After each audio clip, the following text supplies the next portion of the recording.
once again, welcome. And so I'll just take a brief introduction from Michelle de Jong this morning from Ghana. Wonderful. Thank you, Ebe. Thank you, Ole. Thank you, everyone, for making the introduction and for setting aside the time and the invitation for asking me to join. Yeah, where do we begin? So I have been with SPENN Technology for about 7 years, and I joined originally as an investor, and then I turned over and joined the advisory team, specifically to talk about digital ID and blockchain topics. And then in approximately December 2020, I took over as Chief Operating Officer. A little bit of background about me: I have been in the identity business for nearly 20 years. And what does that mean?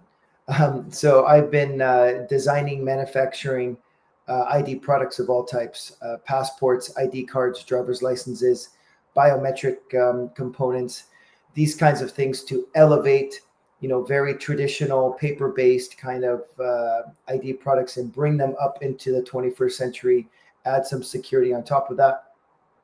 And just by the very nature of working on ID products and digital ID, payments and ID have pretty much come together over the last, I would say, 5 to 7 years. And so taking over as CPO at SPENN, I think was a logical move for me. I think I had done as much as I could do in the ID world, and now I'm all in on payments. So yeah, that's a little bit about me. I'm an American. I live in Canada, but I did spend about 20 years of my career in Asia, and obviously I go back and forth between Africa quite a bit. Right. Thank you very much. That was quite insightful. I must say that it's really important for us to quickly talk about the kind of interest that you have in the fintech industry. Hitherto, we didn't have such conversations running around the globe. But today, fintech management and fintech business has become a mainstay as far as advancing financial services is concerned. So, in that vein, can you just share what really sparked your interest in the industry, and what really made you choose fintech as an industry to work in advancing digital financial services? Sure. That's an easy one for me. So I have, like I mentioned, I've been in the industry quite a while, and there's two overarching themes that I have really taken to heart over the last many years. And that is that, number one, everyone has a right to an identity. What does that mean? That means that you as a person, you're on this planet, you should have a bona fide way to be able to identify yourself. Without that, you cannot take advantage of any sort of government programs. It's difficult to get an education. It's difficult to prove who you are. It's difficult to even open up a bank account, for example. And so for me, rule number one, everyone has the right to have an identity. And on the other side of that coin, Ebe, is that I believe everyone has a right to have access to financial services. And I think, financial inclusion really is all about empowerment. So having the right to ID, having the right to access to financial services really brings that together and allows a person to really thrive in this modern digital era. And so for me, those are the two things that I always keep in mind when I look at a project, or I look at a company, or I look at something I want to get involved with. Is that project, or is that person, or is that company answering those two themes? Then I'm interested in it. I mean, one of the major things that you mentioned, which I really want to underscore once again, is about the fact that it's about empowering the people. And that is what financial inclusion seeks to do. It's really important that we focus on that kind of conversation that helps us to understand that we are not just delivering products to people, or to consumers, or to customers, or to partners, or to clients, but rather we are trying to empower them to be able to get into the kind of environment that helps everyone to be financially inclusive. Having said that, I believe that as Chief Product Officer of SPENN Technology, there have been instances where you really have to dig deep into the kind of work that you do in terms of interfacing with different stakeholders and in terms of ensuring that you deliver the right value proposition to the market. Is there a way you can share a specific challenge that you've had or encountered, which can help guide all of us, or perhaps even as a use case for people who want to be product managers and entirely people who are probably in the fintech industry? Okay, that's an interesting question. So, empowerment means different things to different people. And I will not name names, but I think oftentimes when we talk about financial inclusion and we talk about empowerment, I think some people in our industry think that that's simply just handing them a debit card or something, and boom, they are somehow financially included. That is not what I'm talking about here. Empowerment for me is giving a person the agency and the skills to be able to improve their life on their terms. So whether that's a merchant proposition that allows for them to be able to take all different types of payments in order to help them with their mom and pop shop. If that means maybe allowing a person to be able to have access to cryptocurrencies, maybe that's where they see that they can lift themselves out of their current situation. Um, yes, of course, extending card services to a user is interesting, but that it just doesn't stop there. Empowerment is really about giving a person the tools for them to take those tools in and empower themselves, not other people to do it for them, but empower themselves to increase their agency. I think is important.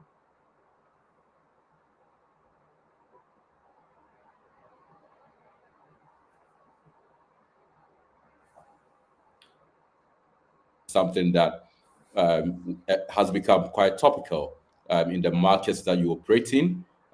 Clearly, consumer uptake has actually soared in the markets that you operate in, and one can see the value of SPENN technology as far as offering financial services across the verticals is concerned. In that vein, what do you find most fulfilling about your role? I mean, in terms of what you offer, because I mean, for some people, it's all about delivering products. Some also find fulfillment in ensuring that the right products are adopted and requirement and pain points of customers are met. What do you think is fulfilling about your role as Chief Product Officer of SPENN Technology? So let me ask that question by asking a question back to you. Do you mean what do I feel about what is fulfilling about my role to my staff and my people at SPEN, or to the people my customers? Internal, external, to your staff, to your customers. Okay. Yeah. So we're a small team. I mean, let's just be honest. SPEN is growing very quickly, but we still very much consider ourselves a startup, and that means that we oftentimes try to find those diamonds in the rough. Maybe those young university grads that are eager to make their mark in the industry, and that for me is right up my alley.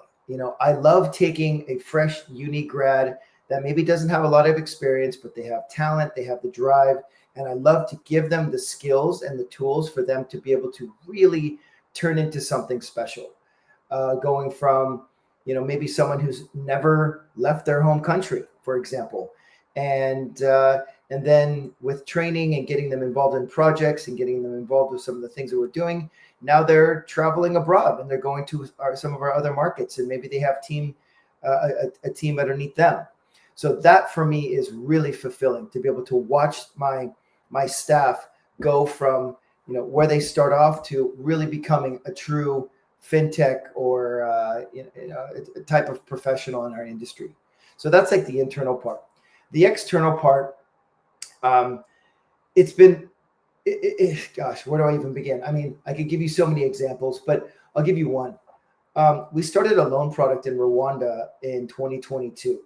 And I can tell you, we made a lot of mistakes. We went in there with this preconceived notion that everyone's going to play by the rules and everyone's going to be paying back their loans, and that simply wasn't the case. Uh, there was not everyone was a fraudster. I don't want to put it like that, but there was definitely some exploits that we needed to button up. But those that did get the product and those that did started to service a loan, I realized that not only are we selling a loan product here, but what we are doing is allowing someone to take a loan maybe for the first time in their lives.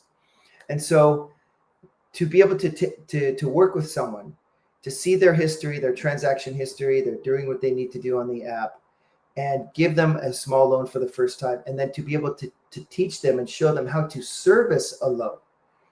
That's the hard part is, how do you get them to actually service the loan, pay it back, they pay the loan back. Now you can give them a little bit more credit and you can see them progressing.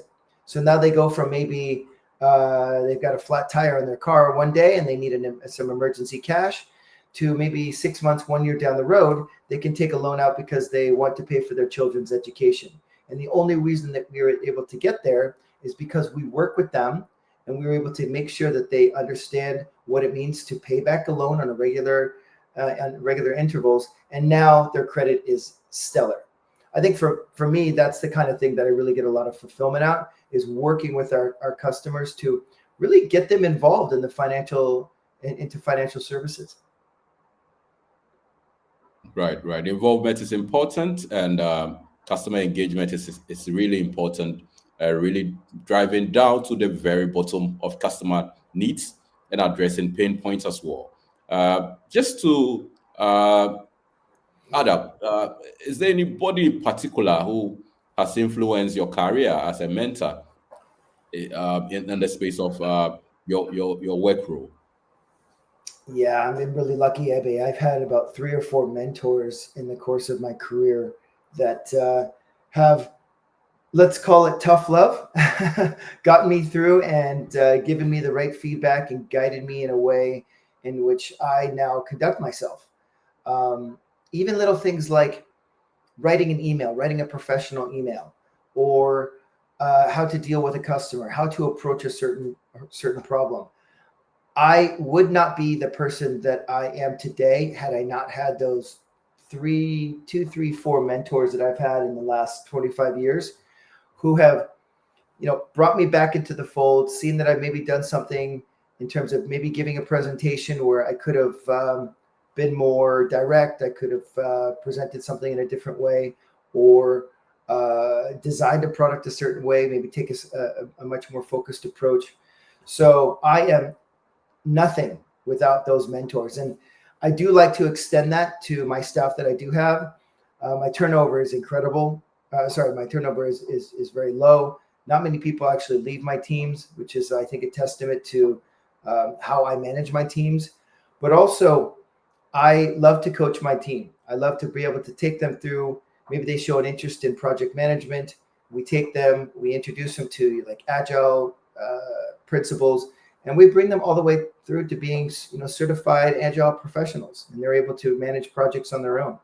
So for me, it's about giving back. I've had a few people that have taken the time to be my coach. Now it's my turn to be coach to the people that work for me.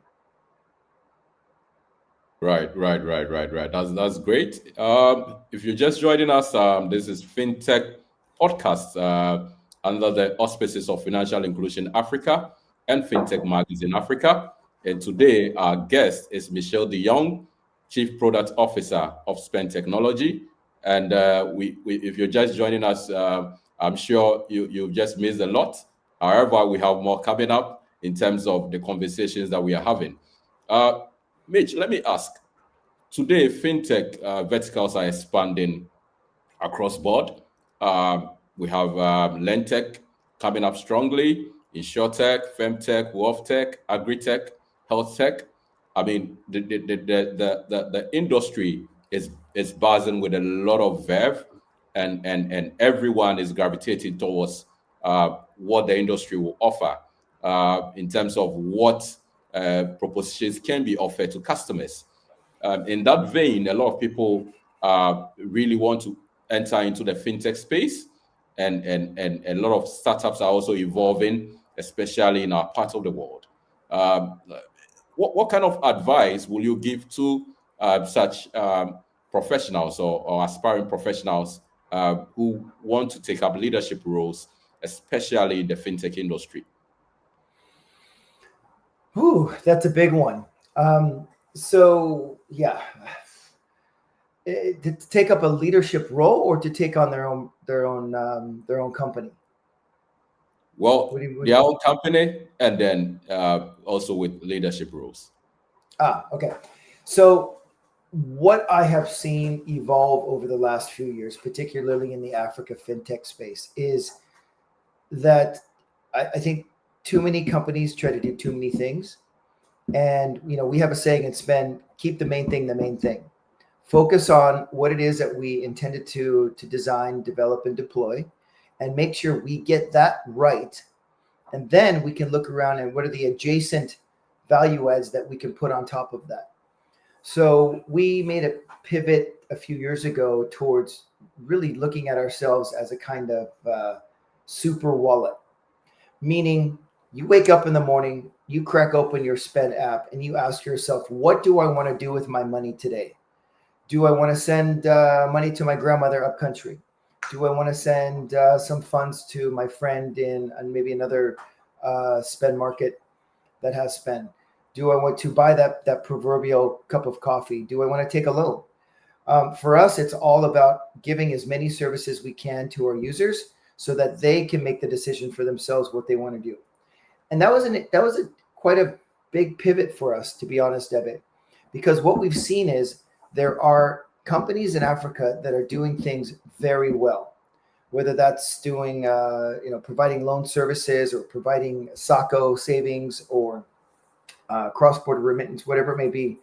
And so we don't always look at internally first. We look around and we say, okay, who are the players in the market that are really offering the most value, and how can we work with them to bring them into the fold?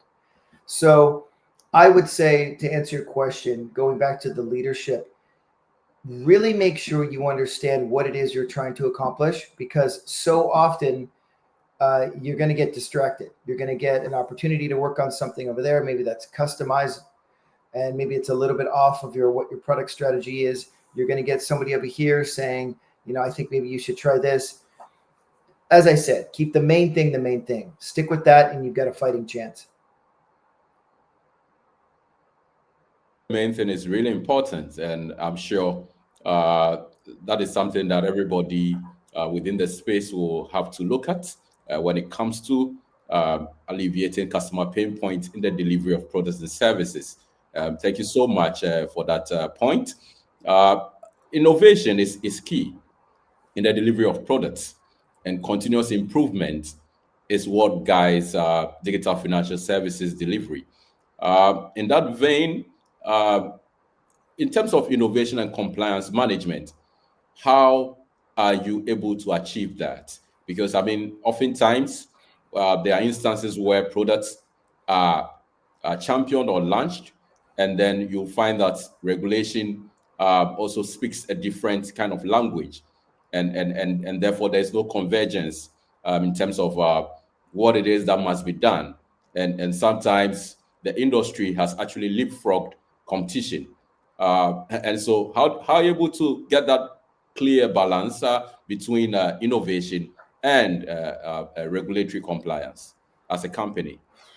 Yeah, that's a good one, Ebe. So you're right. I mean, the regulatory atmosphere can change so quickly in our markets in Africa, and uh, it's always good to have a finger on the pulse. It's always good to have the contacts and understand what is the current regulatory environment, and then I'll be honest, it's about finding ways to not, of course, still comply, but also find unique ways in which you can still bring your product to market in such a way that's adding value to your customers, but also doesn't go awry of the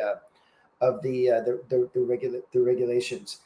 Um, One thing I can tell you that I have learned over the last several years in working in Africa is when one goes to design a product, it's easy to overlook the role that your bank partner, if you don't have a bank license, or the central bank or the SEC or whomever it is that's doing the oversight, that they are involved as early as possible.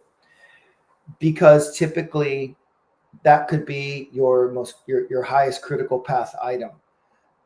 You can build something in a matter of a couple of weeks and it may be the best product, but if it doesn't have that approval that is required, that could easily add 2, 3, 4 months onto your development timeline. So my advice is to always consider the approval process that may or may not be required from either your bank partner or from the central bank or the government, to take that into consideration first, get that in, because that can be viewed in parallel as you are actually trying to develop your product. Right. That's quite revealing as well. Moving on, what will be your personal goals and aspirations for the future as a person, and also in terms of what you wish to achieve with SPENN Technology as Chief Product Officer? So, yeah, I mean, SPEN is one of a few companies that is underneath the TREL AAS umbrella. So this is a new company that is a holding company, of which SPEN is just one of those companies. And this means that we have a remittance company that is coming online, loans. We have SPEN, of course, on its own. We have Kazan, which is our POS network in Zambia, which we are intending to roll out into our other markets. So we have a lot of sister companies that we are working on making sure that they are working together to give us the most value for our users. But I think in terms of looking ahead, I'm really leaning into the concept of trying to find the best technology that's available and finding ways to either incorporate that into SPEN or maybe just buy it outright. I'm seeing so much talent in Africa at the moment. I mean, from Kenya, from Ghana, Nigeria, Zambia, South Africa. I mean, there are just incredible companies out there and incredible people that are behind them, that the idea of simply going out and building something on your own, I think, is becoming an outdated concept, because partnerships are out there. I think that we may be even going through a wave of consolidation where you're going to start to see companies either merge or be bought out. And so for us, it's really about finding the best technology and determining whether that's something that we want to incorporate, or maybe even perhaps buy them outright. Right. Finding the best technology is vital, and cannot be underemphasized. I'm just going through the kind of achievements and key milestones that SPENN Technology has accomplished over the years. I've been founded in 2015, launched Mhm. in Rwanda in 2018, launched in Tanzania in 2019, and then also launched in Zambia in 2020, and then launched SPENN Business in 2020, and then MasterCard Lighthouse Program winner 2021, and then again launching SPENN Agent in 2021, and then listed on NASDAQ in 2021, and then 1 million registrations in 2022, as well as you formed Naseni SPENN with the Nigerian National Agency for Science and Engineering 2023. I mean, these are very important milestones, and clearly shows how the SPENN conversation is growing, and how you have been able to deliver your products across various markets. Having said that, what unique proposition do you have in terms of delivery of value to customers? What would you describe as a unique kind of value proposition that SPENN Technology stands for? So one thing that we really haven't touched on too much here, Ebe, is that we are blockchain first. So we are a blockchain company from day number one. We don't make a big deal about it. I think blockchain can mean different things to different people. But what we are essentially doing is digitizing the currency of every market that we are in. So, of course, we work with central banks, and then, of course, we work with our local bank partner. But what we are doing is we are digitizing the currency within our ecosystem. Uh, a lot of people talk about stable coins, central bank digital currencies, and this kind of thing. But really, SPENN has been doing that since day one. And that for us gives us a few things. Number one, it gives us full transparency on all transactions that are being done on our platform. So every transaction is blockchain enforced.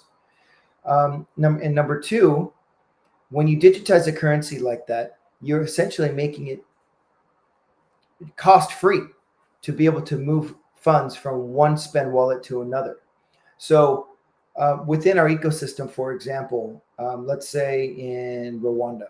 So if I have a SPENN Rwanda account and Ebe has a SPENN Rwanda account, we are very adamant about zero fees between wallet to wallet. So this is in stark contrast to some of the other fintechs or mobile money operators that are out there, is that they feel that it's their right to be able to take a small fee when you're sending funds from one person to another.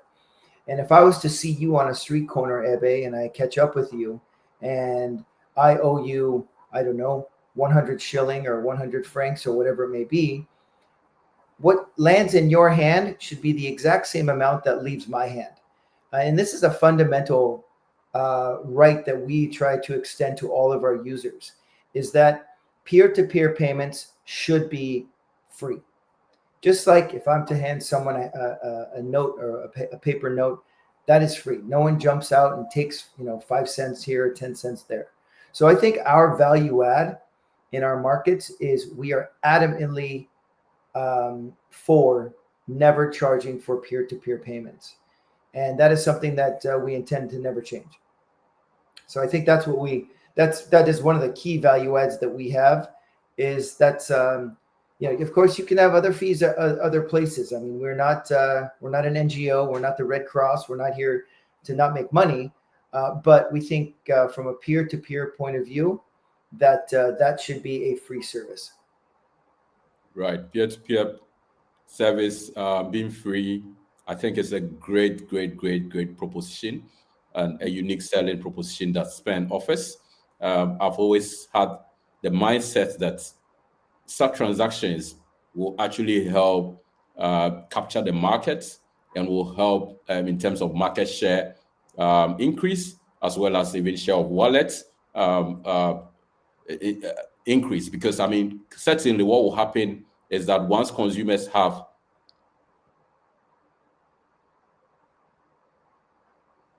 what will happen is that once consumers have access to products and they have it at a certain level without with zero pricing or charges, they are able to expand their purchasing power across the other kind of offerings that probably will be in the same bucket of products. And so that's very, very interesting, and that's very, very welcoming to know. Hmm.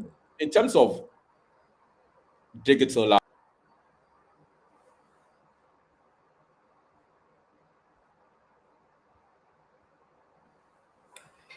So I may have lost you there, Ebe, but I think maybe you're going to be talking about some of the digital initiatives that we have on our side.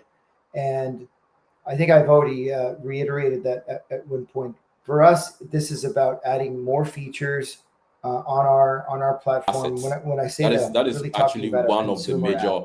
But we also have an agent app. We also have our Spend Business platform. So for us, it's really about finding the best technology in class, and then either working with them or integrating them into our platform. We want to be the wallet of your choice. That is our goal.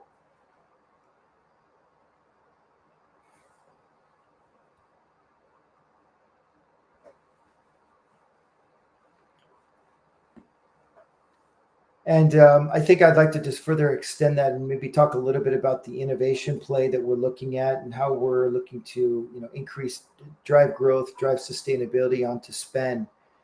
And I did touch already on the blockchain aspect, But one area that I haven't touched on yet is the way in which we are incorporating AI into our product portfolio. So, I have a couple patents. I have a couple blockchain patents that I did many years ago. I've loved what blockchain can do, but I've often said that blockchain isn't really going to thrive without AI, and AI is not going to really thrive until blockchain is in place. They are absolutely two sides of the same coin.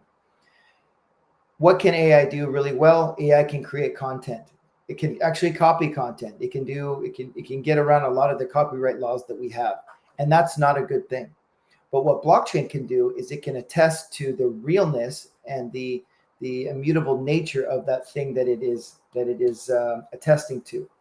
And so for us, I think I've already discussed at length how we're using blockchain. But for AI, we are very much looking at how AI helps us with our market research. How does it help us with analyzing data, maybe even looking at our competition, looking at broader market trends. And one of the key areas, without giving away too much about our product portfolio and our roadmap, but one thing that I love that AI can do is it can look at data and it can give you very quick information about some of the personalized behaviors that a user is doing on our app. So I'll give you an example. A lot of people log on to the SPENN app and maybe they pay a water bill. So they log on one time a month, they get paid, and then they pay some bills, and that's it. We don't see them for another few weeks. Other people, if they have a small loan with us, they are servicing that loan. Maybe they get some money over here, so they want to pay off a little bit of money there, and they're logging on quite frequently. And so how we are starting to utilize AI is to look at some of that behavior and say, all right, well, Ebe's logging on 1 or 2 times a week and he's paying a bill over here. He's doing this over here. How can we personalize that experience to maybe offer Ebe something that he wasn't necessarily aware that would benefit him? Like, maybe a loan with a better interest rate or some better terms and whatnot, because we see that you're consistently paying back your loans on time, and we see that you're using loans in such a way and it's becoming an important part of your life. That is how AI is slowly working its way into how we are starting to personalize our service to make the experience with SPENN even better. Wow. That's great. That's great. I mean, one of the major ways that SPENN has won in the market, for instance, is ensuring that you have a kind of proposition that interfaces perfectly with banks. It, I'm even tempted to say that you've gone ahead of the curve by even implementing certain kind of characteristics of open banking, so to speak. And it's really a good kind of idea that I believe has to be adopted. And I'm happy to know that Africa is gradually catching up with such functions and with such capabilities.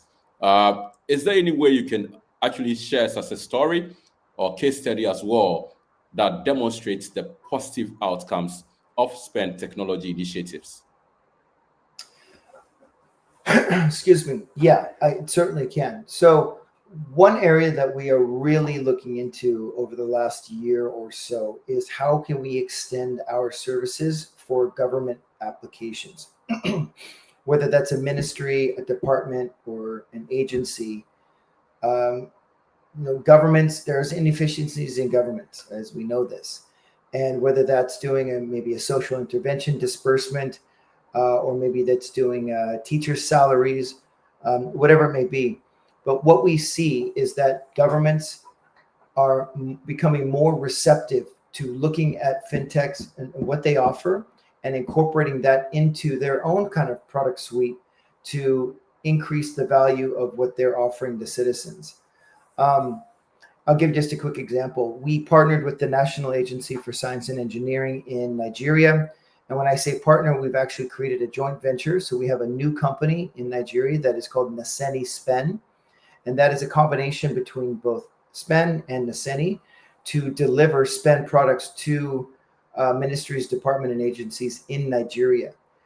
And this is a way for various agencies to find cost saving, give services to their citizens quicker, and whatnot. So for us, this is just an absolute green field because, as I mentioned, governments, there are inefficiencies. There's a lot of legacy processes in place, and being able to work with them, see what those pain points are, and then suggesting some products that SPENN has in order to be able to increase the level of service that they give to the citizens is a really is a interesting and exciting area for us to be jumping into.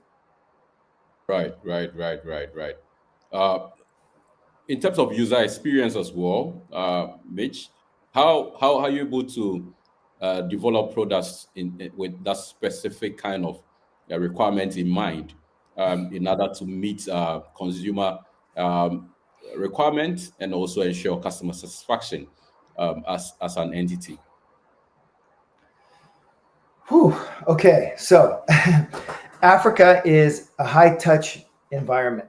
What do I mean by that? Where it differs from other markets that I've worked in is it is not good enough to simply build and deploy a product and expect that people will come to you. That's not how it works. I think culturally speaking, and I don't mean to generalize, all 54 countries in Africa are clearly different, but there are some similarities across countries. And one of the areas that I see is it's very important for fintechs in particular to be high touch, meaning when you deploy that product and you see somebody using that product, it does not hurt to call them and ask them how do they like that product. Is there something else that they would like to see on that product? I don't know, lots of different ways. It just, I think also from a user point of view, I think they appreciate that when the customer support team reaches out to them. It's a real person asking, how do they like the product? Is there something that we could be doing? In the case of like a credit facility, of course, it always helps when you check in on them to see if they are able to service the loan and that they understand that there's a loan payment coming up. All of these little things. And if I've learned anything over the last several years working in this region, it's that is key. And it's not easy. And a lot of companies aren't built for it. A lot of companies, if they take more of a Western point of view or a developed world point of view, that they can simply put it up on Google Play and they can start watching the people downloads. It's just simply not the case. You've really got to do a lot of hand holding and making sure that they understand all of the capabilities. And also you develop a relationship with your users in a way that you just wouldn't if you didn't have that high touch kind of several points of contact as you're going along the journey. Right. Adaptability is very crucial and vital when it comes to delivery of services, especially where you have varied consumer preferences.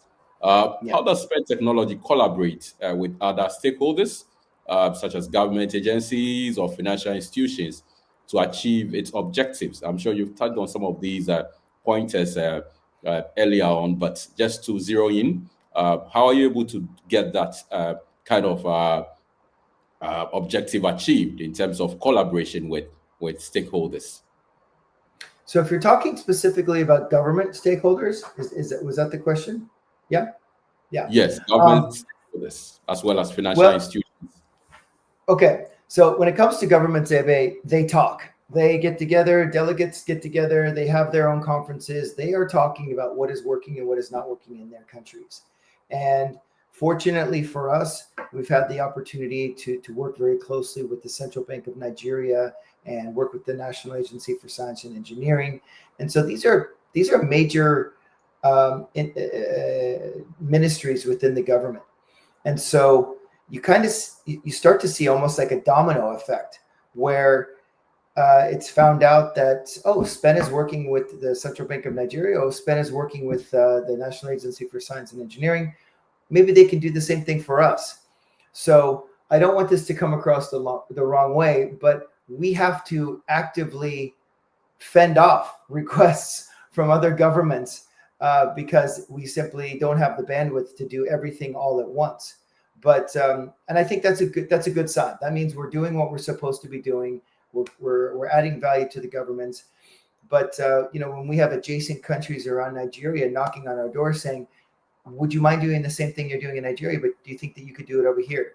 I think that's a testament to how we work with government agencies, how we're able to not just talk the talk, but we walk the walk, and we can deliver on what we're saying that we're supposed to do. Um, so yeah, I think that's important because banks also talk. If you're doing well with one bank, you're going to hear it from other banks. But also, we see governments, they are clearly talking about what's working, what's not working on their side. Right, right, right, right, right, right. If you're just joining us, this is Fintech Podcast under the auspices of Financial Inclusion Africa and Fintech Magazine Africa. And today, our guest is Michelle De Jong, Chief Product Officer of SPENN Technology. Moving on, Mitch, looking ahead, what are some of the key goals or initiatives that SPENN Technology aims to pursue in the coming years to fulfill your objectives in terms of ensuring that you optimize your reach and impact across Africa? Yeah, well, there's a lot of competition coming on board. That is for sure. You're starting to see companies that are doing well in their home market, and now they're starting to spread their wings. They want to see what else they can do in other markets around them. We're seeing a lot of new entrants from abroad. I think the telcos are really getting their act together, and they are no longer just leveraging on their user base, but they're actually starting to really take on a stronger lead in maybe their smartphone approach, or just the services that they're providing. But I think for us, this is about adding more integrations with various sectors like agriculture, healthcare, education. Making sure that we're keeping financial inclusion first and foremost in our mind, and as I said before, really making sure that empowerment is the key order of the day. I don't want to work on something if I don't think that it's going to bring value to people to do something on their own. Uh, as I mentioned, giving a taxi driver a credit card, that's not financial inclusion in my point. That's just simply giving them something that they are not really familiar with, or they might not even get used. This is about giving value to the users and making sure that they're using that value to improve their life. So I think a couple key trends that we're seeing, obviously blockchain in a lot of different forms, cryptocurrency adoption and responsible cryptocurrency adoption, I think is steadily increasing.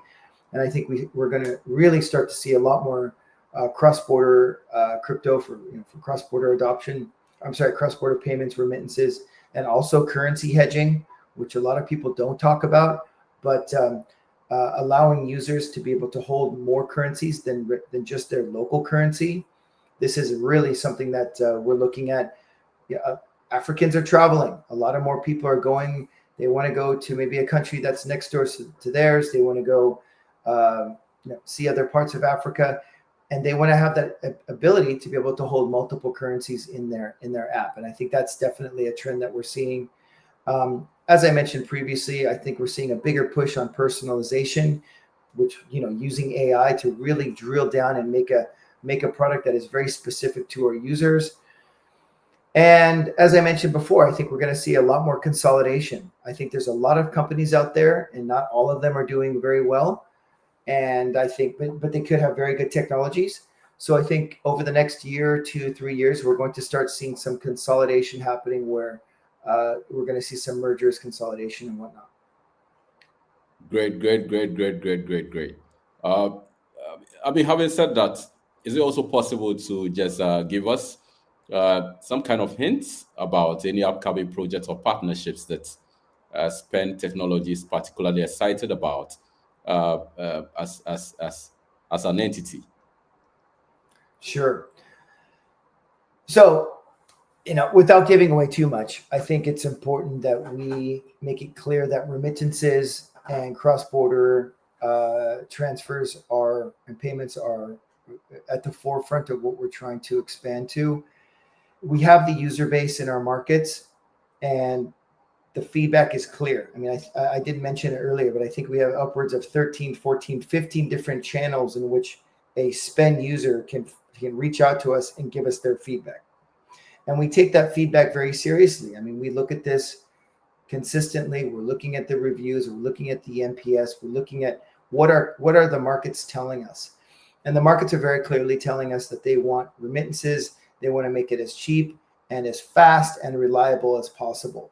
So I'm going to leave it at that. Of course, I don't want to give away too much about our roadmap, but I think for at least for the near term, this is about expanding the capability for our users to be able to send funds not only within Africa, but also out of Africa and incoming into Africa as well. Right, right, right. I mean, you've just done some very good.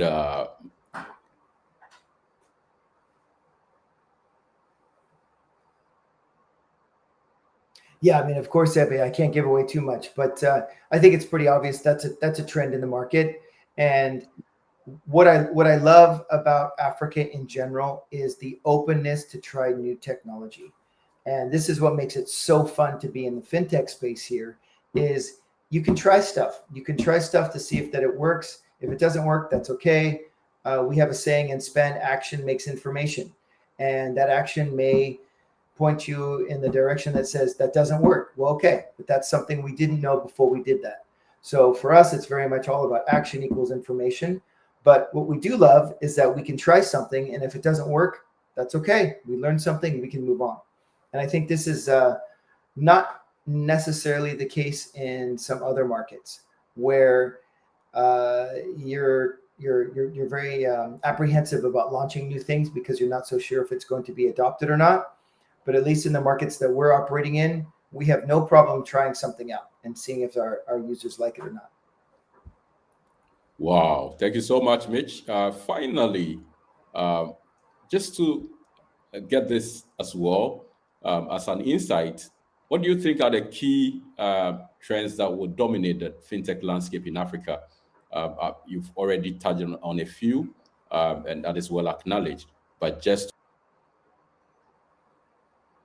I think are some of the key trends that would actually help drive the fintech conversation in Africa into the foreseeable years ahead. Yeah. Again, everything is going to the phone. I mean, this is nothing new. Everyone knows this, but it's the willingness of the people that are in our markets to be able to try new things. And I feel like the old way of doing things, like sending funds to your grandmother up country or accepting a transfer from maybe a family member in the US or Canada or in Europe and waiting 3 days for that transaction to complete, those days are over. The expectation in our markets is that I want something, I want it to be done now, and I want it to be at a reasonable price that is something that is affordable. And the expectations could never be higher in our markets.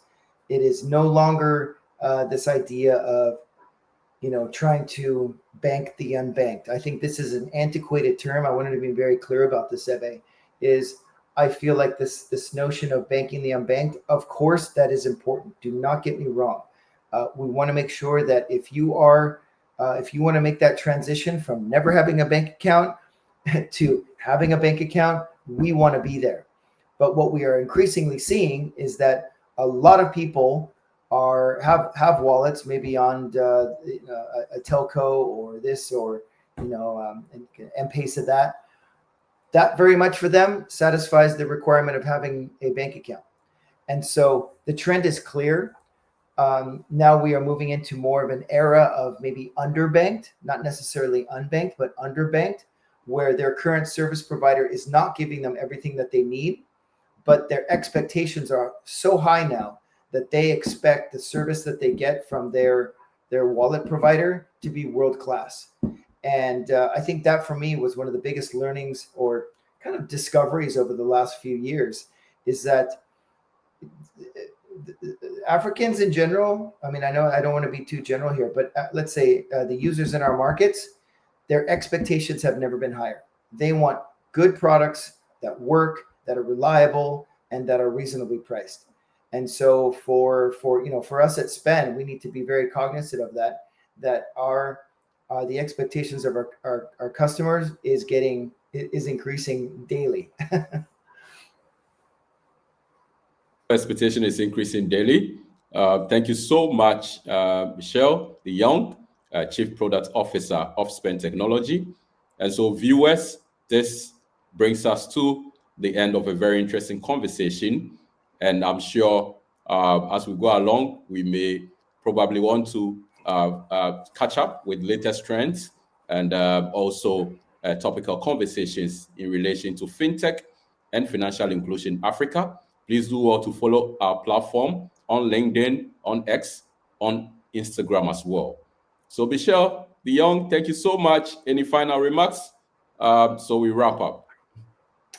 Just one more time, Ebe, it's always great to see you. Can't wait to see you face to face again. And thank you very much for giving me a platform to explain SPENN to all your viewers. And hope to see you again soon. All right, thank you so much. So this brings us to a wrap of this interesting conversation. To all viewers, thank you so much for your time, and see you again the next time soon. Everyone, it's another exciting conversation today with Michelle De Young, Chief Product Officer of SPENN Technology, on Fintech podcast organized by Fintech